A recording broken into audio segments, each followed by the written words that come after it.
The bed frame splintered with a groan that had become grimly familiar. It was the third time in as many weeks. In the instant they were airborne, Liam twisted, absorbing the impact as Caleb landed on top of him. It wasn't pain, just a jarring finality to their afternoon. Caleb let out a string of curses, his fists thudding against Liam's chest ineffectually. Liam, amidst the wreckage of cheap pine and tangled sheets, merely tightened his grip on Caleb's hips and continued. His voice a low rumble promising they would deal with it later. That promise stretched from high noon until the last vestiges of sunset painted the dusty windows in shades of bruised purple. Afterward, Caleb sprawled on a rickety wicker chair on the porch, gnawing on a drumstick from a cardboard bucket of fried chicken. He watched the moon rise over the flat, empty expanse of the desert, a stark, bone-white disk in the indigo sky. Promised a clear day tomorrow. Liam was inside, trying to salvage the broken frame, his work shirt hanging open, revealing the constellation of marks Caleb had left across his skin. Caleb's gaze lingered on the sight. He extended a bare foot, prodding the hard muscle of Liam's thigh with his toes. It was like stone.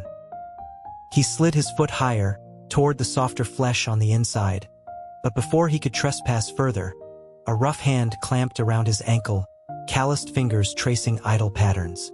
A sudden gust of wind made the dilapidated screen door bang against its frame with a mournful shriek. Caleb flicked the chicken bone into the darkness and the sound ceased. He asked Liam when, with all the cash he was pulling in, he planned on buying them a real house. A person needed to be alive to spend what they earned, he pointed out, and if Liam kept pushing his luck, Caleb would be the one left to inherit it all. Liam's response was a dry question about whether Caleb was after his money as well as his body. Caleb tore off the other drumstick, took 2 large bites, and only then remembered it was Liam's. A couple of strands of meat clung to a pathetic flap of skin. After a moment's thought, he skewered a piece of crispy skin on the end of the bone and held it out. Liam wiped sawdust from his hands and said he would eat, though it was not the chicken he reached for. His shirt joined Caleb's on the floor, a tangled heap that remained undisturbed for the rest of the night. The clandestine world of contract killers was a crowded marketplace, but the registry was the undisputed industry leader. It maintained a digital leaderboard, a cold tally of confirmed kills. Liam had occupied the number 1 spot for years, his current count at 317. Caleb's was a meager 7, and half of those were pity jobs Liam had passed his way. Caleb figured it was only fair. A significant portion of Liam's 317-person legacy had been inherited directly from Caleb's old man. In their line of work, natural causes were a fairy tale. You died on the job or you died at the hands of a colleague. Taking out a ranked operator was the quickest way up the ladder. You absorbed their score and their outstanding contracts. It was a brutal shortcut that tempted every desperate soul on the lower rungs. Liam had killed Caleb's father, but that didn't make him an enemy. They were tangled together day and night. That didn't make him a lover, either. They had never once spoken a word of affection. Caleb had settled on a simpler classification. Liam was, in his own way, a decent guy. That decent guy was now gently wiping Caleb down with a warm, damp cloth. The moon had long since vanished, leaving a pale, pre-dawn grayness in the sky. Caleb complained that it was already morning. Liam tossed the cloth aside and simply stated he couldn't help himself before pulling Caleb into his arms to get him dressed. Liam hadn't always been so unrestrained. Caleb remembered when he was a desperate stray, unable to land a single job, tailing Liam until the man finally, wearily, took him on. They had been perched in the steel rafters above a corrupt politician's ballroom, the man's sordid party echoing below. The sounds had made Caleb's face burn with a heat that had nothing to do with the stuffy air. After the target was eliminated, Liam had been down by a murky retention pond, silently scrubbing a speck of blood from his cuff. Caleb had moved close, his voice barely a whisper when he asked if the act was really as good as all that. Liam hadn't answered, but a dark flush had crept up from his collar. Caleb, finding the reaction fascinating, had been about to press further when Liam's hand had clamped onto his jaw. There was no moon that night, but Liam's eyes held a dangerous, silvery light. He had asked if Caleb wanted to find out for himself. Before Caleb could form a response, Liam's mouth was on his. Afterward, Caleb had declared it magnificent. Liam's soft laugh of agreement had been his only reply. A year to the day later, Caleb had found the politician's grave in a sprawling, manicured cemetery and left a bottle of cheap whiskey on the headstone as a gesture of thanks. He had slept until the sun was high in the sky. The cabin was silent save for the chirping of sparrows. Liam was gone again. Caleb found a pot of lukewarm coffee on the stove and found it bitter. He pried up a loose floorboard in the corner, retrieved a roll of cash from Liam's emergency stash, and headed into the nearest dusty town. He figured Liam's lack of concealment was tacit permission. He wasn't afraid of Caleb taking it, so how could he object to him borrowing it? He ate his way from the diner on the west end of Main Street to the taco truck on the east. By the time the streetlights flickered on, he bought a paper bag of warm, salted peanuts for the walk home. It was a peace offering for draining the stash. He sat on the porch steps, patiently shelling them. He ate one and set one aside for Liam. By the time he was done, only 3 peanuts remained for the offering. Liam still wasn't back. Caleb climbed the rusted water tower at the edge of town to wait. He was there until the eastern sky turned a milky gray and he finally saw Liam's silhouette approaching. His gait uneven, his clothes stained dark. Caleb's initial joke about Liam losing his touch died on his lips. He realized the blood was Liam's own. A deep gash ran down his back, another across his ribs. In their profession, getting hurt was part of the job description. He asked who could have been so tricky as to get the jump on him. Liam hissed as Caleb's touch probed a little too deep. Caleb wondered aloud if the blade had been poisoned. He leaned down, impulsively touching the tip of his tongue to the edge of the wound, and then shook his head. No poison. He remarked that it was a foolish oversight. A little toxin and the top spot on the registry would be up for grabs. Liam's expression was unreadable. He asked if Caleb was that eager for him to die. He pulled Caleb close, their noses almost touching, then paused. He could smell the beer on Caleb's breath. Caleb remembered the 3 peanuts in his pocket and quickly pushed them into Liam's mouth. He insisted no one could kill him. Caleb was still waiting for that new house. Liam was too careful, too skilled. The third-rate hitters who tried to take him out usually just ended up as another number on his tally. Even when they were lost in each other, Liam always held a part of himself back, always remained vigilant. Once, Caleb had accidentally brushed against the small blade Liam kept strapped to the small of his back. He'd tried to pull it out as a joke. The next second, its edge was pressed against his throat. The haze of passion had not yet left Liam's face, but his eyes were clear and cold as ice. He had warned him never to pull a stunt like that again, because he didn't know if his mind or his hand would be faster next time. A man like that didn't just die. Liam chewed the peanuts slowly, as if they were a rare delicacy. When he looked up, his expression was serious. He called Caleb by a name he rarely used, Ethan. He told Ethan that if he were to die, Ethan should find a way out of this life, find a decent partner, and make sure their kids never had to walk the same road. It was the first time Liam had ever spoken like that. Ethan checked his forehead for a fever. He tasted the wound again. Still no poison. Liam's eyes darkened with a shadow that made Ethan's stomach clench. He reacted instinctively, straddling Liam's lap, hooking his arms around his neck. He asked if Liam had been injured somewhere else, if he was no longer functional, and if that was why he was trying to get rid of him. Liam's mouth opened to speak, but Ethan silenced it with his own. He declared that he would take care of the injured man, that he would do all the work himself. Liam offered no resistance, his hands just resting on Ethan's waist to steady him. As Ethan felt Liam's breathing finally grow ragged, his control starting to fray, he leaned in and whispered his question again. He asked what the mission had been.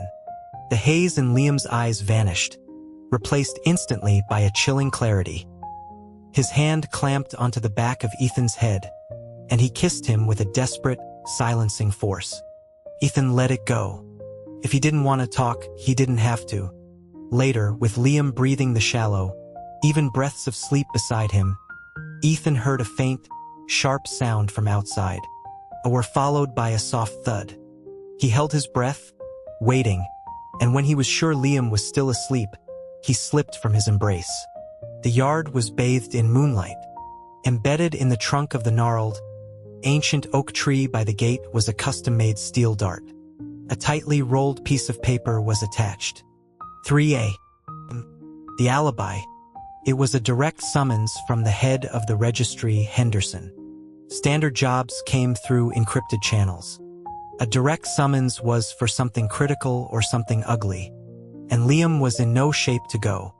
Ethan nearly threw it away, but as he turned it over, his blood ran cold. Scratched onto the back of the paper was a number. 68. It was his rank. The summons was for him. The alibi was a windowless dive bar in the city's warehouse district. Behind the bar, instead of a mirror, stood a wall of 81 vintage whiskey bottles, each with a small, engraved brass nameplate. One for every operator on the registry's active roster. His old man's bottle had been up there once. After he died, Ethan had taken it home. Henderson was at a back table, head resting on one hand as if asleep. He told Ethan to sit to have a drink. Ethan took the glass of whiskey from the table and drained it in one go. Henderson let out a dry laugh, his eyes finally opening. He rose and walked over, circling Ethan, his gaze heavy and analytical. He remarked how much Ethan was starting to look like his father. In a blur of motion that Ethan couldn't track, Henderson was beside him, not a hair out of place. The gap in their skill was a chasm. Ethan knew that in a fight, he would never even touch the man's lapel. He asked what Henderson wanted. Henderson used the tip of a sleek, expensive fountain pen to lift Ethan's chin. He said he wanted him to remove a bottle from the wall. The one at the very top. Number 1. The words hit Ethan like a physical blow. The room spun. He demanded to know why, the question emerging as a strangled whisper that cost him all his strength. He suddenly remembered Liam's strange words from earlier. Liam must have already known.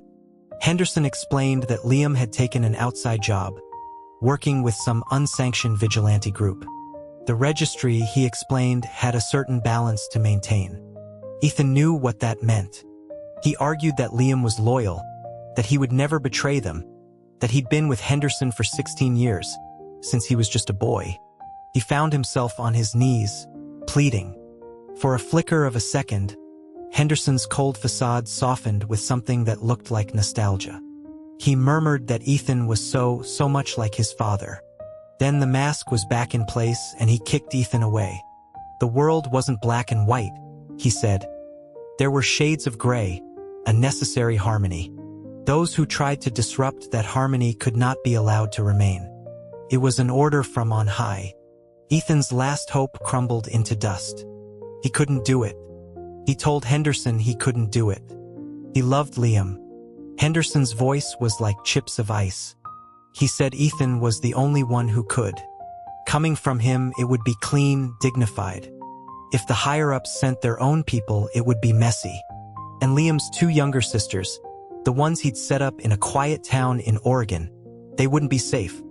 Besides, as a final perk, the number 1 operative could choose to retire, cash out, and walk away a free man. It was, he added with finality, what Liam wanted.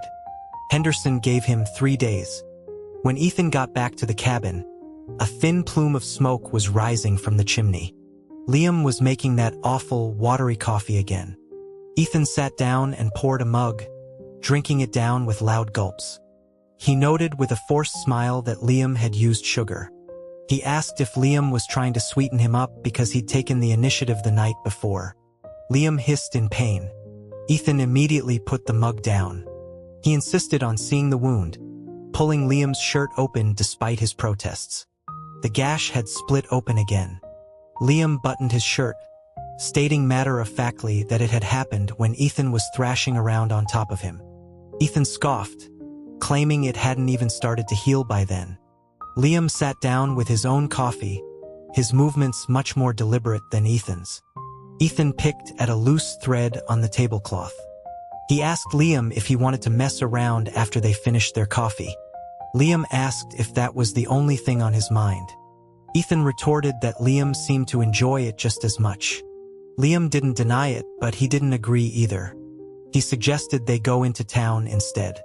They walked from one end of Main Street to the other, eating until they were both sick. But the smell of roasted peanuts from a street vendor was too much to resist, and they bought a bag. They were too full to eat, so they just sat on a bench, shelling them. Ethan shelled one, and Liam ate it. When Liam couldn't eat anymore, Ethan tucked the warm bag into his jacket pocket. After the streetlights came on, Liam led him to a quiet residential street and stopped in front of a small, nondescript house. The for sale sign had been taken down. He nodded for Ethan to go inside. The house was new. Piles of unused bricks and tiles were still stacked in a corner of the yard. A thin, leafless pomegranate tree stood by the door. Liam asked if Ethan thought he could like it here. Ethan let out a whoop. He couldn't believe Liam had finally spent the money. He did a lap around the small yard, wanting to ask when they were moving in but stopping himself. He pushed open the door to one of the rooms. It was completely empty. A flicker of disappointment crossed his face before he turned and opened the main room. Not so much as a chair, let alone a bed. Liam, who had followed him in, saw the look on his face. He said there hadn't been time, that they would furnish it slowly. Ethan looked at the skinny tree outside and joked that they could use that or just the ground. Liam reached out and took his hand. Ethan fell silent instantly. It was the first time Liam had ever held his hand outside of their frantic entanglements. It was strange that after everything they had done, such a simple gesture could make his heart feel like it was about to beat out of his chest. On the walk back, they saw a young woman on a street corner next to a body wrapped in a sheet, a cardboard sign reading funeral money at her feet. A group of men loitered nearby, their expressions predatory. After watching for a moment, Liam pulled him away. Ethan asked if he was out of cash. He didn't think Liam was the type to just walk by. Liam explained that giving money to a lone woman in public like that would just make her a target. He would hire someone to help her discreetly later. He was always more thoughtful than Ethan, so careful, and yet he still made mistakes. As Ethan watched Liam give quiet instructions and a wad of cash to a local kid, he spoke without thinking. He wondered aloud if, when they both died, anyone would bother to bury them together. Liam said they wouldn't. Ethan replied that it was probably for the best. He wouldn't want to be an awkward footnote in the family plot, the guy Liam was into. He cut himself off. There would be no future generations. There was no being into him. Back at the cabin, Liam replaced the broken skylight. Annoyed at losing his window to the moon, Ethan climbed onto the roof and pried it off again. Liam filled the empty rice container to the brim. Ethan scooped it out and fed it to the neighbor's chickens. Liam patched the hole in the screen door. Ethan poked new ones. Liam never got angry. He would just come over and kiss him. Ethan never resisted that. They kissed from the bed to the porch, and then they were up in the branches of the ancient oak tree. Liam braced himself on a thick, dry branch, his gaze lost for a moment. He murmured that maybe the tree would bear fruit next year. Ethan said he didn't want it, that it would probably be sour. Liam asked what he did want. Ethan thought for a moment. He wanted pomegranates. Liam didn't speak again, just buried his face in Ethan's neck. After a long time, Ethan asked him if he ever regretted taking his case. Back then, Liam was just a promising newcomer, while Ethan's father was number one. His old man was a master of poisons. No target ever survived more than 3 seconds in his presence. The underworld knew him as a chemical genius. Few knew he was so precise because he had a human test subject. Ethan was his biological son, but he hadn't been born to live.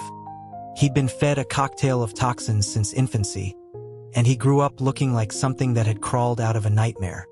He only ever went out late at night, sticking to the deepest shadows.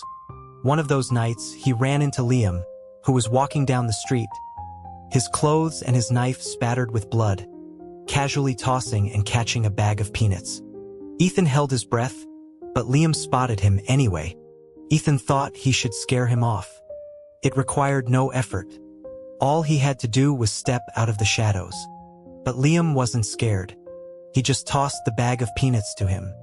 Ethan fumbled the catch, and they scattered in the moonlight. Liam shrugged at the waist and walked away. Ethan picked one up. It smelled sweet. He was about to put it in his mouth, but he stopped. His father always made his experimental compounds taste sweet and appealing. Ethan had fallen for it every time. This time, he was more cautious. He kept the peanut in his pocket, taking it out occasionally to smell it.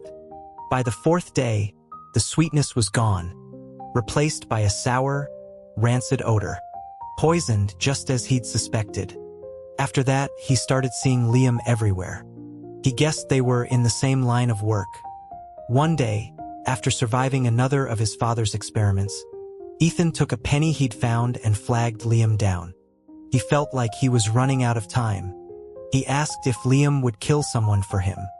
Liam looked at him with amusement, flipping the penny over and over. He asked who. Ethan told him it was his father. When Liam asked who his father was, Ethan said his name, Julian. The penny stopped flipping and fell to the ground, rolling away into the dark. Ethan tried to chase it but collapsed. Liam asked him why. Dust got in his eyes, and when he blinked, tears of blood ran down his face. He was paralyzed on the ground, his face contorted. When he tried to speak, bloody foam bubbled from his lips. He said he wanted to live. He thought Liam was good. He always walked past their house unscathed. But the number one operative was not an easy target. He found out later that Liam was only ranked in the 30s at the time. After a few moves, his father had Liam pinned to the ground. Just as a needle filled with a neurotoxin was about to pierce Liam's skin, Ethan threw himself on top of him. For a split second, his father froze. It was all the time Liam needed. He reversed his grip and drove his blade through the man's chest. Ethan never understood why. His father still had the strength to throw the needle at Liam. Instead, he let his hand fall. The last thing Ethan remembered was his father looking at him, his mouth opening as if to say something, but no words came. A trickle of blood ran from his lips, and his eyes slowly closed. Ethan grabbed Liam and they ran. That was the day Ethan stopped being a monster and became a person. It was the day Liam's life descended into hell. The man who had lived a relatively carefree life of jobs and leisure was now forced into hiding, constantly honing his skills, not just to protect himself, but to protect Ethan. The endless stream of challengers was relentless. Liam took good care of him. The first year, Ethan gained weight, his frame filling out. The second year, the sight in his damaged eye began to return. The third year, his hair started to grow back. Liam ran a rough hand through it, a look of satisfaction on his face. He said Ethan was finally starting to look like a person. He was also starting to look more and more like his father. When Ethan realized this, he smashed every mirror in the cabin and thrashed the surface of any still water he found. Liam held him, his arms a cage, and told him he looked good, that he didn't look like anyone but himself. Eventually, Ethan wanted to pull his own weight. He secretly joined the registry. When Liam found out, he was furious and didn't speak to him for days. Ethan thought he was going to be abandoned. But then, on his first solo job, when he got into trouble, Liam appeared out of nowhere and silently cleaned up his mess. When exactly had he fallen in love with him? He couldn't remember anymore. The sharp sound of a dart hitting the oak tree echoed through the cabin again. He could tell by the sound it was a different kind. The time was up. Liam's movements stopped. He was breathing heavily, his body slick with sweat. He gently brushed the damp hair from Ethan's face, his eyes searching. He asked, his voice strained, if Ethan loved him. Ethan looked away, a bitter taste in his mouth. He told him not to talk nonsense. Liam seemed relieved, a small smile touching his lips. He said, "Good." Then he moved with a force greater than ever before. Ethan instinctively wrapped his arms and legs tighter around him, crying out his name, asking if he was trying to kill him. Liam didn't answer. Ethan was already exhausted, his limbs weak, his mind drifting. He felt Liam take his hand and guide it slowly, deliberately, toward the small of his back, where the short-bladed knife was always tucked away. He had always known it was there. His body and mind were at war, pleasure and agony twisting into an unbearable knot. He couldn't breathe. He tried to call out his name, but no sound would come. There was a flash of white light behind his eyes, and then nothing. A long time later, consciousness returned. Liam was heavy on top of him. The knife was embedded in his back. His own hand was covered in Liam's blood. The marks Liam left on his skin faded within a month. When they were almost invisible, Ethan took a knife and, following the faint outline, carefully peeled away the patch of skin. That way, a scar would remain. Liam's scar. When it healed, he realized the shape resembled a flower. Pity, he thought. This flower would never bear fruit. He spent his days lying around the cabin. When he got hungry, he made coffee. He had to admit, Liam was a terrible cook. Even the sludge Ethan brewed was better than his. Not that Liam would ever get to taste it again. The rice container was finally empty. On the day he ran out of both rice and sugar, he found the deed to the new house hidden under the floorboards. He sent it via a secure courier to Liam's sisters. Liam was a fool. Ethan's nerves were already shot. The empty space behind him at night made him feel exposed, unsafe. The thought of living alone in a big new house was terrifying. He would rather have the money.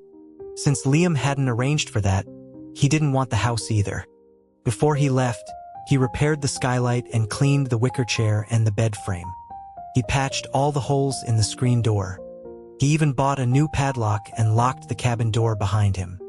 It wouldn't stop a professional, but it might deter an honest person. Not that anyone would be interested in this wreck.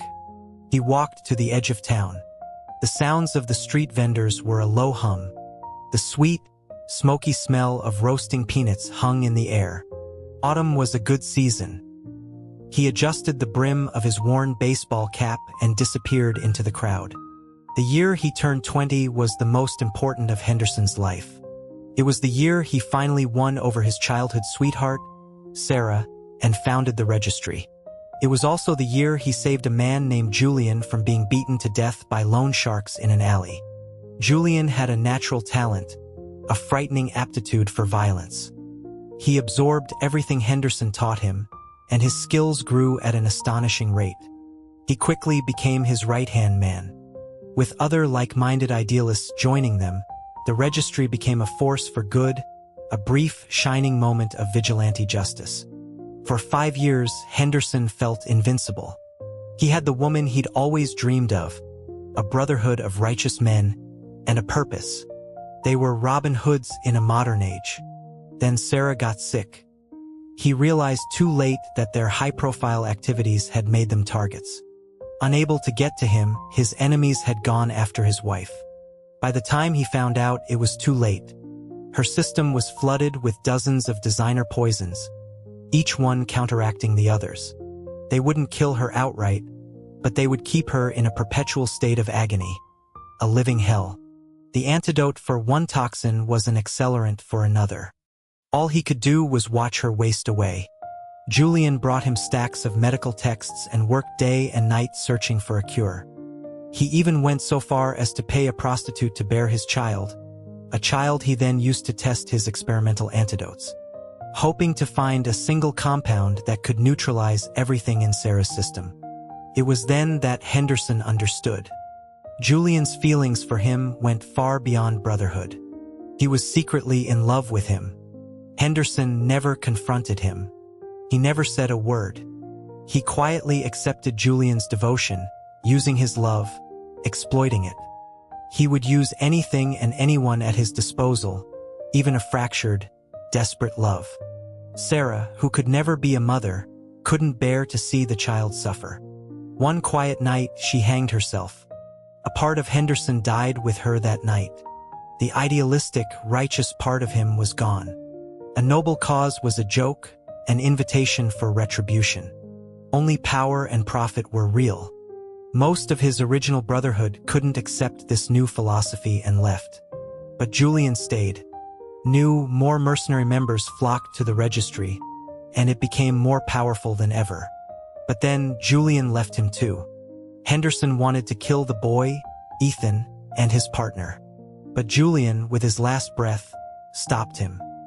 He'd whispered that he owed the kid, that Henderson should let him go. Henderson regretted it instantly. He should have just killed them quietly later. Now he was bound by a dead man's wish. He regretted even more that Julian had wasted his final words on them. There were things Julian still had to say to him. He desperately wanted to ask him just once if he truly loved him. He would never know. Perhaps, Henderson thought, he himself had not realized when his own feelings for Julian had shifted. The boy, Ethan, was only a pale imitation of his father, yet seeing him made Henderson's eyes burn. But Julian, the son you asked me to protect, is here to kill me. Ethan wore the same style of worn baseball cap Julian used to wear, his frame clad in a simple gray jacket. He called him by his first name, Cole. Henderson stared at him for a long moment, savoring the sound of it, before shaking his head. Wrong. Julian had only ever called him Henderson. Ethan's reply was sharp. He said that just showed how useless Julian had been. He had to admit, the boy was far bolder than his father, a trait he must have inherited from his mother. Although Julian had forbidden him from touching the boy, Henderson couldn't resist. Once, after drinking too much, he'd gone to their cabin, knife in hand. He'd only made it to the edge of the property when he saw them, tangled in the branches of the old oak tree. The sight filled him with a white-hot rage. How dare they defile Julian's tree with their sordid axe? But the closer he got, the more his anger was replaced by a traitorous fantasy, a vision of himself and Julian. He had fled into the night. Now he was face to face with that same dark desire. Ethan's lean hip pressed against his voice a seductive whisper. He asked if Henderson wanted a taste. No, this was Ethan. He was here for revenge for Liam. Julian was dead, and even if he were alive, they would never have been like this. They were both incapable of taking that first step. His mind was clear, but his body betrayed him, his hand settling on the small of Ethan's back. He could feel himself trembling. Julian, Ethan offered his neck, the skin smooth and pale. Was Julian's skin ever this soft? It looked like one bite would draw blood. He came to his senses only when his mouth was already pressed against Ethan's shoulder. His heart hammered in his chest. He shoved him away with all his force. Ethan flew across the room and crumpled to the floor, coughing up blood. The blow should have caused serious internal damage, but he got up as if it were nothing, brushing the dust from his clothes. He said that Liam must not have meant that much to him after all. Henderson was furious. He and Julian had been platonic, their relationship clean, unlike this filth. Ethan started to laugh, a horrible, wet sound that ended in another spray of blood. Platonic? What if I told you my father's conscience wasn't clear at all? A sudden, inexplicable fear gripped Henderson. He didn't want to hear what came next. Ethan ignored his clenched fists and continued. He said that his father had successfully synthesized the antidote 6 months before Sarah took her own life. The words were a thunderclap in his mind. The room swam. He had to grab the back of a chair to stay upright. He begged him to stop talking. Ethan simply took hold of his flailing fist, his grip surprisingly strong, a cruel smile on his blood-streaked face. He said Julian never wanted to save Sarah. With Sarah dead, he thought he would finally have his chance. Henderson's world was shaking. This creature in front of him, covered in blood and smiling, was a demon. He couldn't trust his words. Julian would never do that, would never watch him suffer. Even if he loved him, a pressure was building in his chest, a poison in his veins that he couldn't control. He couldn't let these words break him. He struggled to center himself, to control his breathing, but then felt a sharp sting in his wrist. A fine needle was buried deep in the bone. Ethan explained that the contents were poison to him, but for Sarah, it would have been the cure. What wasn't used then could be used now. He told Henderson he should thank his father. The face before him blurred, the 6/10 resemblance becoming 9/10. For a moment, he thought he was really seeing Julian. But the cruel voice continued. There is no one waiting for you on the other side. Not Sarah. And not my father. Henderson choked on his own blood. He closed his eyes. Killing Liam wasn't his intention. Ethan's voice lost its mocking tone for the first time, replaced by a wave of pure hatred. He pushed the needle in deeper.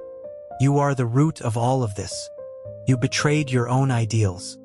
You deserve to die. Henderson wanted to say that Ethan was still so young. Liam too. The clear stream and the muddy river both end up in the sea. In the end, it's all just water.